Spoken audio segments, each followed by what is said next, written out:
Hello, good afternoon. It's Natalie Zangon here with our video of the day. So today I wanted to do a video as the phone call comes in. I tell you, man, it's raw and real. So today I wanted to do a video on the fact of the woman's menstruation cycle and the different moods and emotions that a woman goes through, and also like letting yourself know and understand like what happens to you, and understanding the emotional experiences you're having based on the chemicals that's being released in your brain. So some women have an extra sensitivity to what happens to the estrogen and progesterone level in their body, which affects their mood. So when your estrogen is low, the serotonin, the good happy home chemicals are lower, and you feel more tired, lethargic, stressed, and sometimes some women it could be so bad that they could be hopeless, not even wanting to be alive, and they have to for sure check it out with their gynecologist to rule out that it's not PMDD, premenstrual dysthymic disorder. So if you look at this graph, like this circular graph, basically what happens is that during the follicular stage, when the actual menstruation and the period starts, that's when the estrogen and the progesterone goes down. The mood is lower, and about 2 to 3 days before the onset of the period, the estrogen and the progesterone drops. Why? Because there was no pregnancy. Since there is no pregnancy, the woman's body is going to go into menstruation, which is the shedding of the uterus lining, because there's no need for it to create the pregnancy. So, what happens is she has a drop in her progesterone and estrogen, where can lead her to feeling more tired, more anxious, more frustrated. Some women can go more into rage and anger, some can go more into sadness and hopelessness.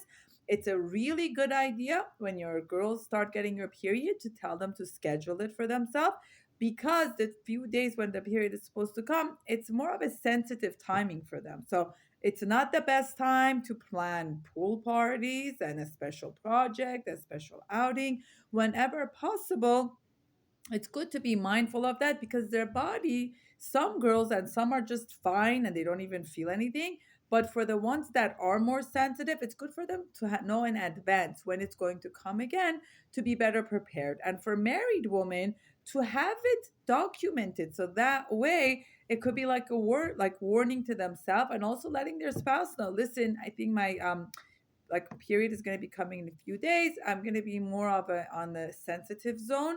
So there is a mutual understanding that my ability to cope with things in life during these few days, it's much harder for me, and my strength, my motivation, my energy, my optimism is lesser, because the estrogen and the progesterone drops.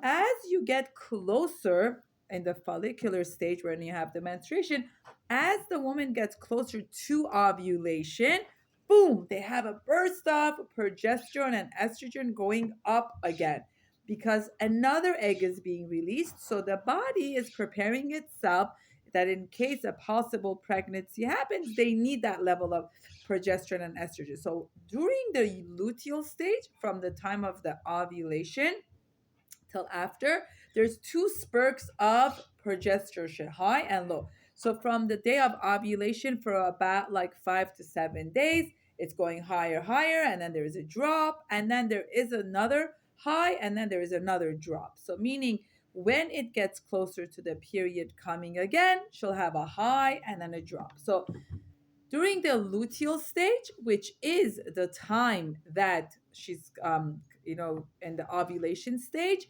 she is feeling more energetic, more excited, the skin feels better, you're in a better mood, you have more energy, you're more optimistic, conversation don't bother you as much, children don't stress you that much, co-workers don't stress you that much as much, because you have a higher level of progesterone and estrogen in your body. So women need to get familiar in understanding that the chemicals and the hormones that get released in our brain affect our mood, affect our mental state, affect our emotional state. This is a biological situation that takes place. And the more you become aware of it yourself, the better it's going to help you. And when a woman gives birth, there's also a drop. And when a woman are getting close to menopause, there is a drop. Estrogen is very, very significant for women's mood, for women's happiness and dopamine. And if you feel yourself getting very moody and stressed, it's always good to talk to your gynecologist, find out what's going on. And that also affects the libido, to be able to have a drive for the intimacy. When your estrogen is very low, it affects it. So it's not always necessarily the partner. Sometimes it can also be if you changed your birth control, antidepressant, anti-anxiety. All of these, even certain vitamins, can affect the estrogen level. Make sure to look into it and check it out. Then you'll know better where you're holding and what's happening with your emotional and mental state, and how much of it is being affected by what's going on inside of your brain. Our brain, our hypothalamus and amygdala, has a big impact on what we feel like.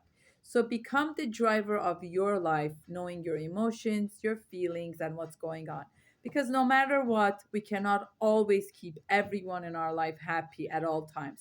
But the one person that you could have a control over is yourself. So when you know where you're holding, is your energy on the higher or lower, be kind to yourself and be patient with yourself. This is Natalie Zangon at gmail.com. Thank you for listening.